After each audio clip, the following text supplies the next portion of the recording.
Assalamualaikum warahmatullahi wabarakatuh. Perkenalkan, nama saya Devi Putri Rahmawati dari kelas 12 IPA 4 nomor absen 10. Di sini saya akan ujian praktek biologi, yaitu praktikum bioteknologi dalam pembuatan fermentasi alkohol yang berbahan dasar dari ketan putih. Di sini saya akan menunjukkan alat dan bahan yang digunakan, yaitu yang pertama, tentu saja gelas ketan putih. Nah, gelas ketan putih ini sudah saya rendam semalaman.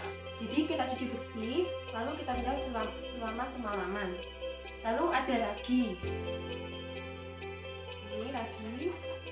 Lalu ada centong, ada cup nanti setelah yang dibuat akan tapenya selesai. Lalu ada daun pisang, ada pelepah, ada panci yang digunakan untuk fermentasi nanti, dan juga ada dandang yang sudah berisi air yang nanti akan kita masak untuk memasak gelas ketan putih. Yang pertama yaitu kita masak air sampai mendidih. Yang pertama kita hidupkan wajannya. Nah, setelah airnya mendidih, kita masukkan gelas ketan putih tadi. Setelah kita masukkan semuanya tadi, ini kita ratakan, lalu kita tutup. Karena ini sudah cukup matang dan kita sudah matikan kompornya, kita angkat gelas ketannya ini ke dalam wadah salinan.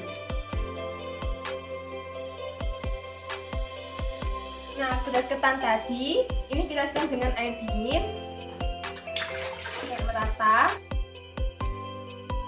Lalu nanti kita diamkan agar tersaring dengan sempurna. Menyaring gelas ketan tadi, kita masak air sampai mendidih untuk memasak gelas ketan yang kita saring.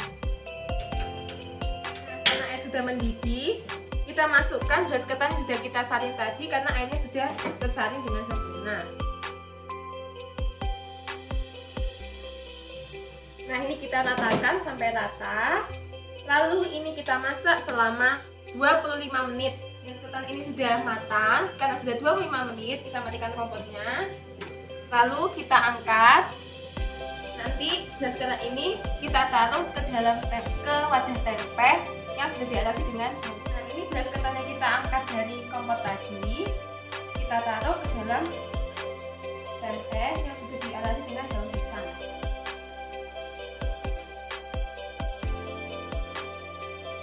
Nah, ini kita ratakan,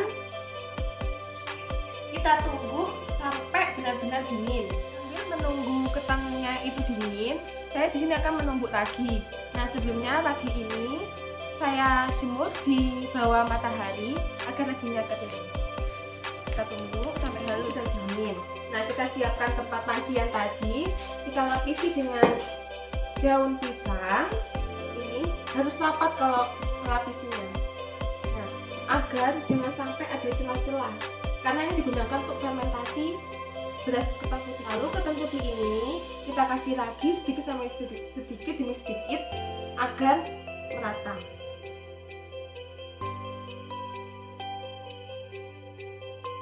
Ini kita tutup dengan rapat, harus benar-benar rapat, jangan sampai ada celahnya. Nah, ini kita fermentasikan selama 2 hari. Fermentasi ketan sudah kita fermentasi selama 2 hari. Kita buka. Nah, ini kita pindahkan ke wadah plastik agar praktis. Nanti saya akan coba dan saya akan berikan pembahasan tentang fermentasi tape ketan. Hasil dari tape ketan yang sudah kita buat tadi dan kita gunakan dalam wadah cup. Nah, ini kita akan melakukan fermentasi. Nah, fermentasi itu adalah proses produksi energi dalam sel dalam keadaan anaerob atau tanpa oksigen. Nah, tapi ini adalah produk yang dihasilkan dari proses fermentasi di mana suatu perombakan bahan-bahan yang tidak sederhana. Nah, bahan baku yang digunakan yaitu ketan putih di sini kan. Nah, tape ketan ini dibuat dengan proses fermentasi yang dibantu oleh ragi atau bakteri secara secara Vijay yang dapat mengubah karbohidrat menjadi alkohol dan karbon dioksida. Nah, dalam pembuatan tape ketan ini, pertama kan kita kukus dahulu, lalu kita bumbui dengan ragi. Nah, campuran tadi kan tadi kita fermentasi selama 2 harian. Nah, akan menghasilkan alkohol dan juga teksturnya yang lembut.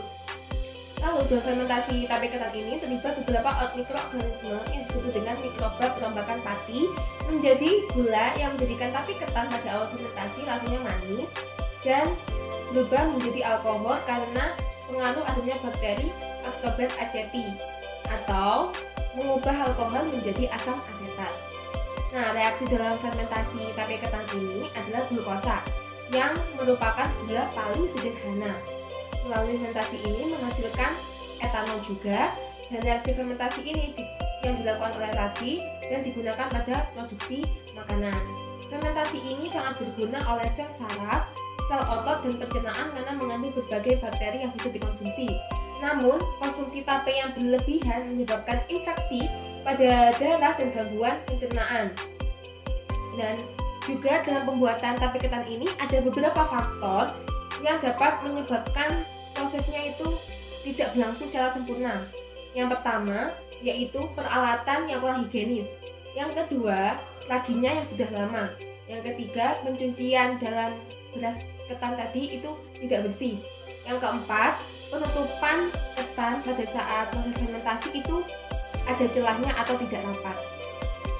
Oke, sekian dari praktekum biologi saya. Apabila ada kesalahan mohon maaf.